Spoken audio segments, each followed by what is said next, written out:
Vous souhaitez vous exprimer sur un sujet qui vous tient à cœur? Studio Qualita vous donne la parole. Tous les mercredis, Olivier Granillic vous ouvre les portes de Studio Qualita pour une émission en toute liberté. On vous donne la parole, c'est tous les mercredis sur Studio Qualita. On vous donne la parole sur Studio Qualita comme chaque mercredi pour vous aussi vous exprimer sur des sujets qui vous tiennent à cœur. Studio Qualita vous ouvre le studio et son micro pour vous. Donc, si vous voulez participer à cette émission, rien de plus facile. Il suffit de nous appeler et de nous laisser un message sur notre boîte vocale au 050 430 80 20 ou bien encore sur notre page Facebook de Studio Qualita ou sur notre site studioqualita.com. Et ce matin, nous sommes en ligne avec Claude Sidbon pour nous parler d'un sujet qui lui tient à cœur. Bonjour Claude.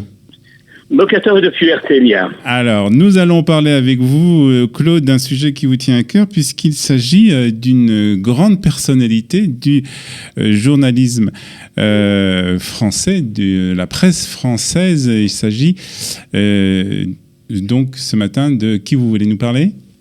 De Françoise Giroud. De Françoise Giroud. Alors, pourquoi Françoise Giroud ?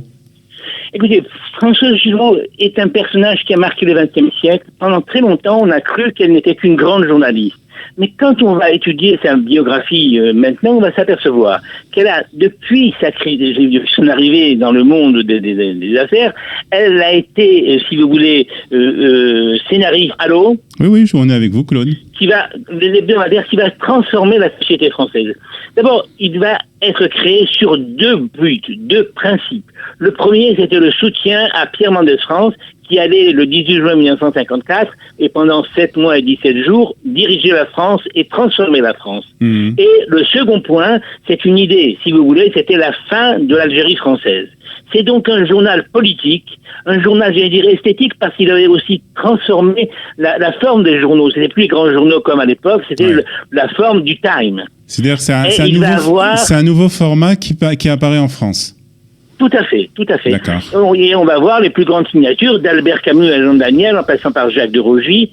Ce journal va être, si vous voulez, le baromètre de la société française pour un certain nombre de raisons, celles dont j'ai évoquées, mais aussi parce qu'ils vont parler d'économie, parce qu'ils vont parler de mode, de sujets tout à fait différents. Mmh. Jusqu'en 1953, elle crée avec Jean-Jacques Servan-Schreiber un épisode qui est important et pas important à la fois, parce que, si vous voulez, elle a été l'amante de Jean-Jacques Servan-Schreiber, qui était mariée à Madeleine Chapsal, et elle a fait une tentative de suicide.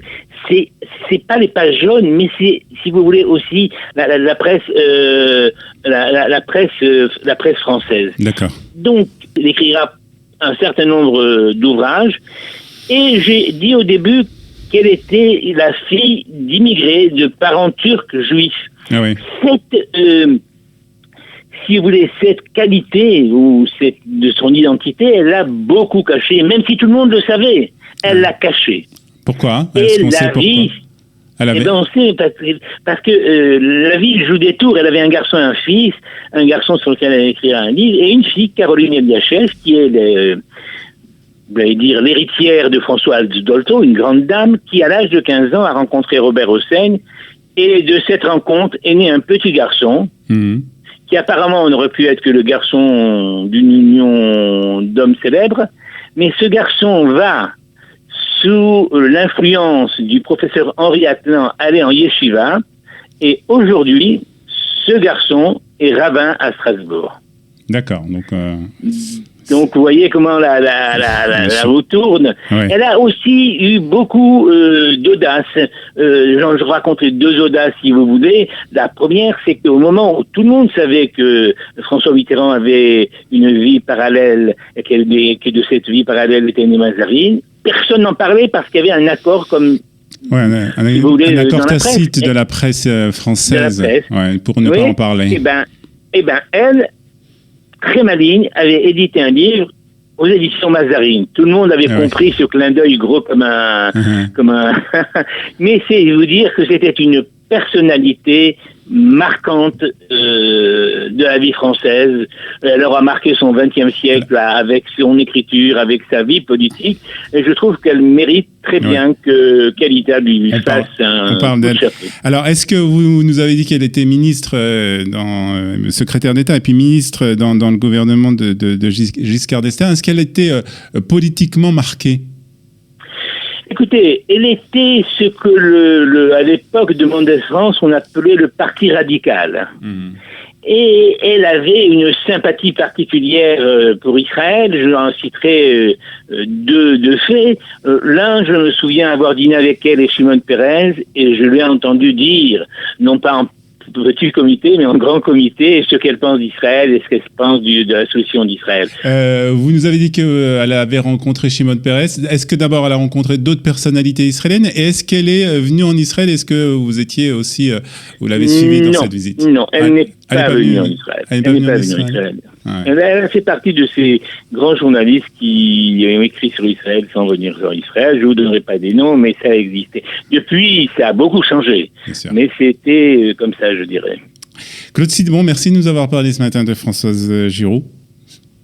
Bonne journée. Bonne journée. Merci beaucoup. Voilà. Si vous voulez participer à cette émission et parler d'un sujet qui vous tient à cœur, vous pouvez le faire en nous appelant donc sur notre boîte vocale au 050 430 80 20 ou encore sur notre page Facebook de Studio Kalita ou encore sur notre site studiokalita.com. Merci de votre attention. À très bientôt pour un nouveau numéro 2. On vous donne la parole. Vous souhaitez vous exprimer sur un sujet qui vous tient à cœur? Studio Kalita vous donne la parole. Tous les mercredis, Olivier Granillic vous ouvre les portes de Studio Kalita pour une émission en toute liberté.